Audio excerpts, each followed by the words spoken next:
My name's Clara, a 61-year-old with a mini hotel to my name, a labor of love I started with my late husband, Jack. After Jack passed, he left me everything, the hotel and our home.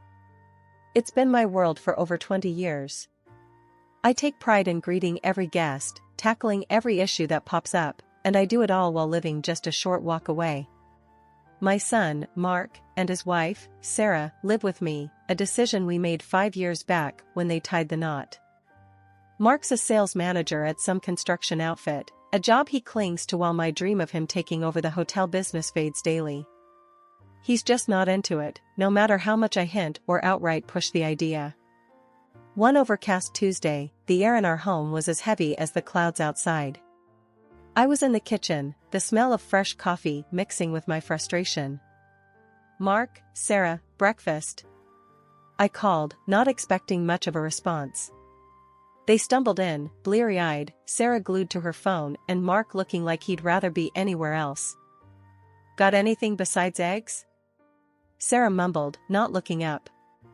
"Eggs are what's on, take it or leave it," I snapped back, my patience thinning.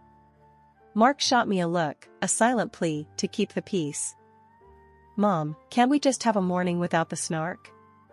Mark asked, his tone tired. "I wouldn't have to be snarky if you two helped out a bit around here. Or, heaven forbid, showed some interest in the hotel," I retorted, pouring myself a coffee, the bitterness in my mouth matching my mood. Mark scoffed, rubbing the back of his neck. "Come on, you know that's not for me.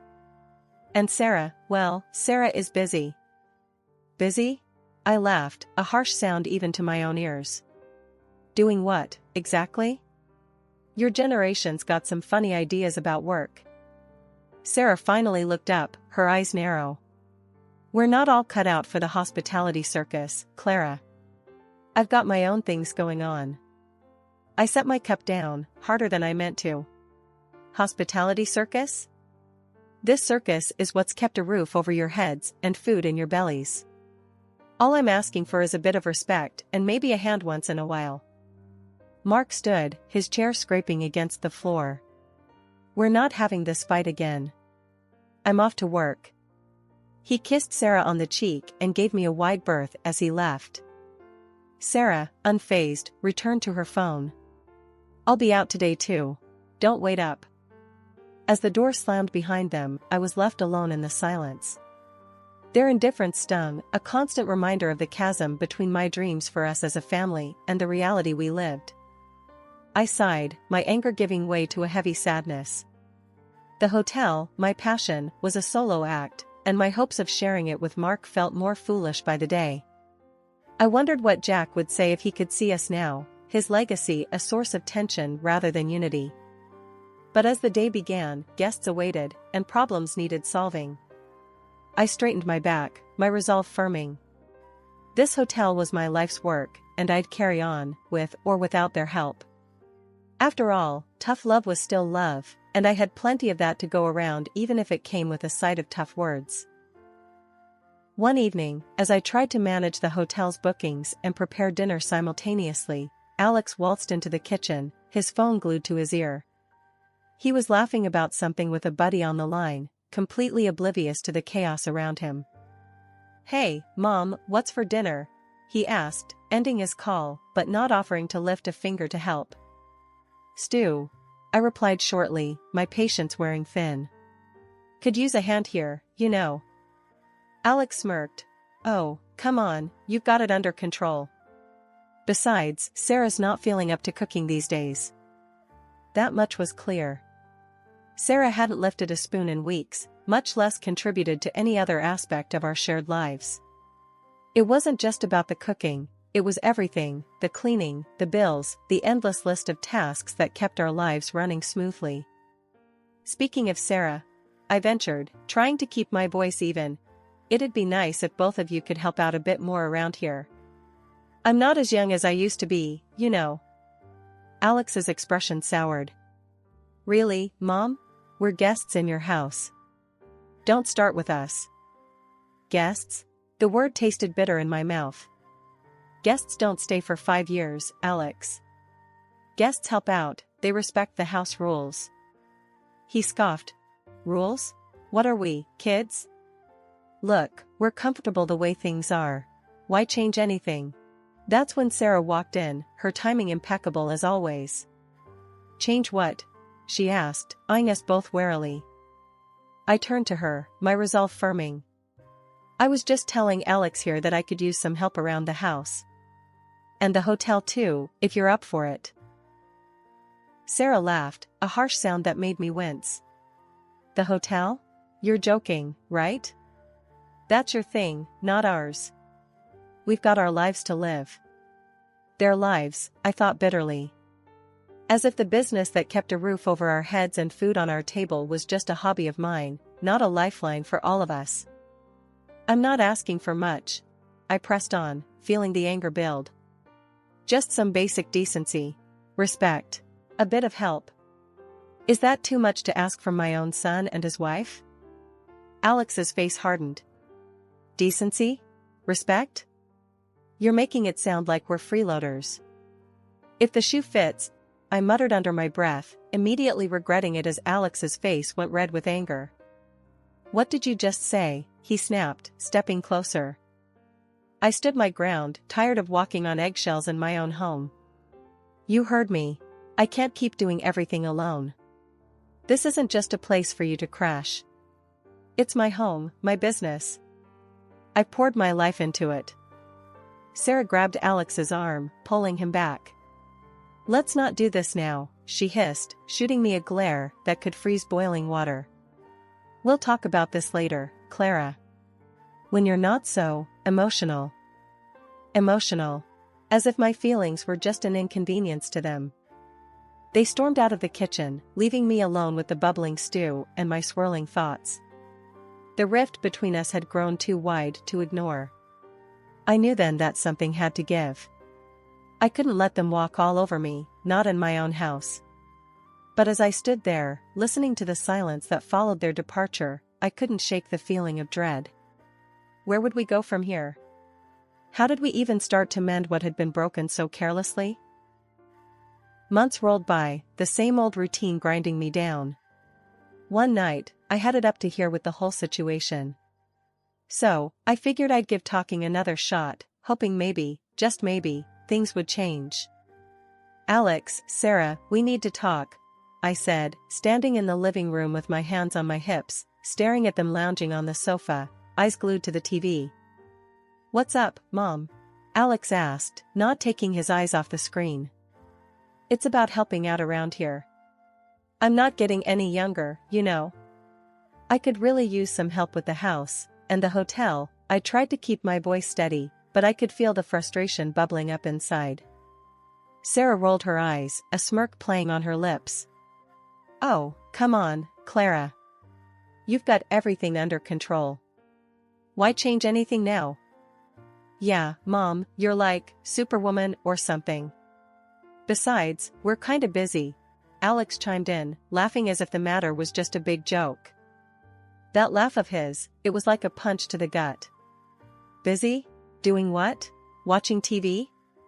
Because from where I'm standing, it looks like I'm the only one doing any actual work around here. Alex's laughter died down, and he shot me a look. Hey, when you're gone, all this will be mine anyway. Then I'll clean up, he said, echoing Sarah's cruel humor. Those words, they stung more than I expected. So, that's it, huh? You're just waiting for me to kick the bucket? Is that what she's telling you to think? I pointed at Sarah, my voice rising despite my attempts to keep calm. Sarah shrugged, unfazed. Clara, please. You're making a mountain out of a molehill. We're just being realistic here. Realistic. That word, coming from her, it was almost laughable. Not long after, Alex came home with a long face, announced he'd lost his job. Something about deals falling through. For a moment, I felt for him, I really did. So, I offered him a lifeline. Alex, why don't you come work at the hotel? There's plenty for you to do, and it'll keep you busy till you find something else. But no, he wouldn't have it. Work at the hotel? Mom, I'm looking for something a bit more prestigious. Thanks, but no thanks. prestigious. As if the work I'd done all these years meant nothing. Months dragged on, and his job hunt turned up zilch. Not a surprise, really, given how he spent his days. It dawned on me then, they were never going to change. My home was just a waiting room to them, and my life's work was nothing but a future payday they hadn't earned. I was beat, running on fumes really, between the hotel and looking after Alex and Sarah. It got to the point where I even started seeing a psychologist, just to keep my head straight. She suggested I take a break, said I needed to get away for a bit to recharge. Made sense, I hadn't had a real vacation in years. So, at dinner one night, I brought it up, expecting them to brush off the idea. But Sarah, of all people, jumped on it. "Why don't we book you a nice getaway? Hawaii sounds perfect for you. Just leave it to me, I'll sort everything out." She told me how much it would cost, and I, thinking this was some sort of turning point, transferred her the money without a second thought. The excitement bubbled inside me. Hawaii. It's been ages since I'd been anywhere. I got everything arranged at the hotel, made sure the staff knew what to do while I was gone, even got a couple extra hands to help out. But then, the night before I was supposed to leave, something felt off. I asked Sarah to send me the ticket and booking info. Her response froze me in my tracks. "Oh, there's no need for that. We used the money for ourselves. Figured it's a better use. You just stay here and look after things, like always," she said, so nonchalantly, as if she was talking about what to have for dinner. I couldn't believe my ears. "What did you just say?" My voice was a mix of disbelief and rising anger. Alex laughed, a sound that echoed like mockery in my own home. "Yeah, Mom, we needed the break more than you did. You know how it is." I stared at them, feeling a chill run down my spine. These weren't the people I knew. My own son, laughing at my expense. My heart sank. "You stole from me, for a vacation?" Stole is such a harsh word. "We're family, right? What's yours is ours," Sarah quipped, smirking like she'd pulled off some clever trick. I felt sick. My own family, turning on me like this. "I trusted you," I managed to say, my voice barely above a whisper. Alex shrugged, still with that grin that I now found grotesque. "Come on, Mom. It's not a big deal. You can go some other time." I looked at them, really looked at them, and saw strangers where my family should have been. My heart was heavy, a mix of betrayal and clarity settling in. They didn't care about me, not really. All this time, I was just a means to an end for them. That night, I lay awake, the pain of betrayal gnawing at me. But as dawn crept in, so did a resolve. If they could be cold, so could I. It was time to make some changes, time to show that I wasn't just going to roll over and take it. They wanted to play games? Fine. But they wouldn't like the new rules I was about to set. Waking up the morning after Alex and Sarah's departure felt different. The silence in the house wasn't just physical, it was emotional, a space cleared for resolve and action. Today marked the first day of taking back my life. I remembered a call from a few weeks back, a buyer interested in the house. I had pushed the thought away then, not ready to let go of what the house represented. But now, it symbolized chains that bound me to betrayal and ingratitude. It was time to cut those chains. Picking up the phone, I dialed the buyer's number, my heart pounding with a mix of nerves and determination. "Hello, this is Clara. I'm reconsidering your offer for the house. Are you still interested?" I asked, trying to keep my voice steady. The buyer was more than interested, the eagerness in their voice was palpable. "Absolutely, Mrs. Clara. We're still very interested. Given your change of heart, may I offer $500,000? The buyer proposed, a figure that exceeded my expectations. The next few days were a blur of activity. I arranged for movers, directing them as they packed up decades of my life into boxes. Watching my belongings being carted away was surreal, but the vision of Alex and Sarah's shock upon their return kept me going. Their belongings, those they accumulated without a thought to cost or contribution, were boxed up and relegated to the hotel's storage. I briefed my staff with explicit instructions. These boxes are not to be touched or moved without my direct say-so. Understood? Their nods and murmurs of agreement bolstered my resolve. Turning my now empty home over for sale required one last push.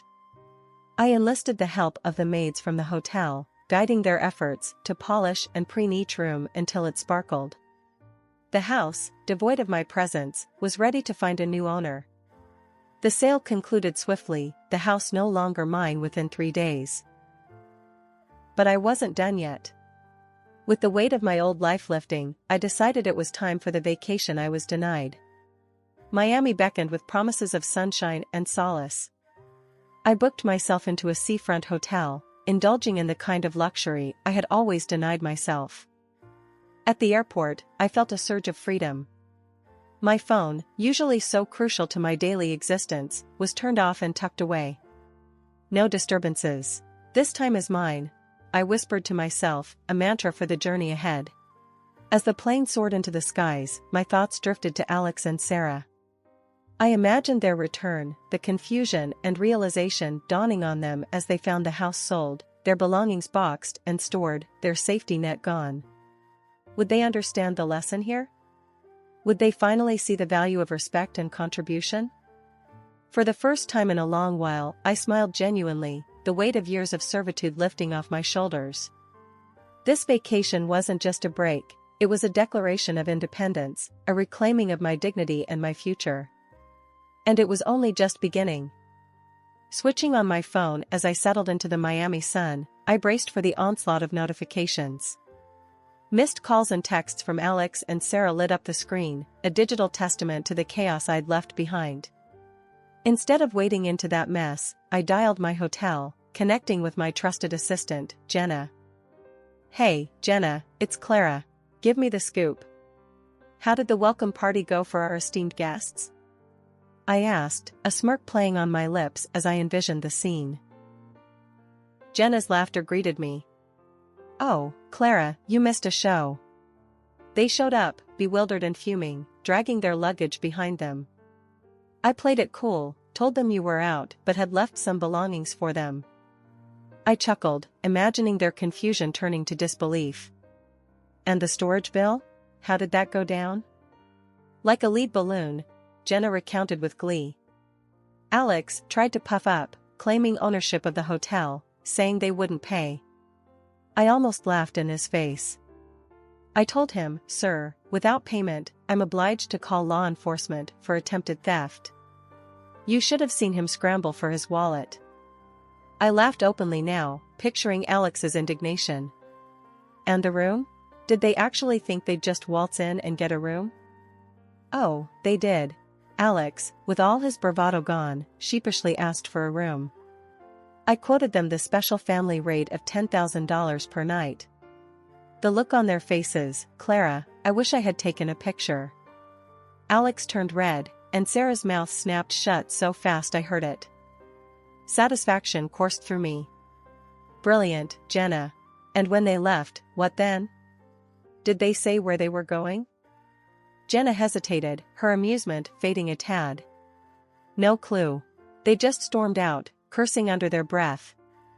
Sarah was ranting about getting lawyers, but Alex, he looked defeated, Clara. Like a little boy lost. A pang of something, regret, maybe, fluttered in my chest, but I quickly quashed it. They made their bed, Jenna. And I'm out here, finally taking a break from all that madness. Keep things running smoothly for me, will you? Of course, Clara. Enjoy Miami. You've more than earned it, Jenna reassured me, her voice warm. We said our goodbyes, and I turned my phone off again, not ready to let the world back in just yet. Lying back, I let the sounds of the waves and the warmth of the sun envelop me. For the first time in too long, I felt at peace, free from guilt, free from obligation. Alex and Sarah had chosen their path, and I, mine. Settling into a routine back at the hotel, I took up one of the rooms temporarily. It was an odd feeling, being both at home and not, but it gave me a chance to think about what I really wanted next. The early mornings were peaceful, a time for planning and reflection before the day kicked off.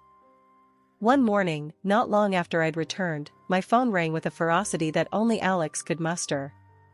"Mom, you owe me half of what you got for the house. And I'm not stopping there, I want half of the hotel too." "It's only fair," he blurted out, barely taking a breath. I couldn't help but laugh, not out of amusement, but disbelief. "Alex, everything I own, I worked for. Your father made sure everything was legally mine before he passed. You're not entitled to any of it just because you're my son." There was a pause, then stuttering. The bravado seemed to drain out of him. "Mom, I'm sorry, okay? Look, I was out of line. Maybe we can start over? I could move back in, help out around the hotel?" His words, dripping with sudden affection, didn't reach me. "No, Alex. It's too late for that. You've made your choices, and I've made mine.